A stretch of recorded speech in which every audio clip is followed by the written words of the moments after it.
Hello పిల్లలు అందరికీ praise the lord. Last వీడియోలో మనము యోబు గారి గురించి నేర్చుకున్నాం.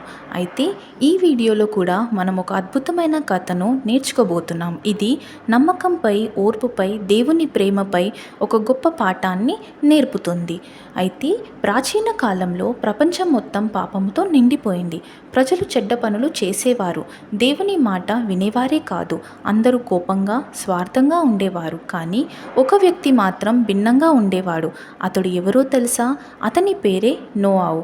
నోవాహు చాలా మంచి మనిషి. అతడు ఎల్లప్పుడూ దేవుణ్ణి ప్రేమించేవాడు. అందుకే దేవుడు నోవాహును ప్రత్యేకంగా ఆశీర్వదించాడు.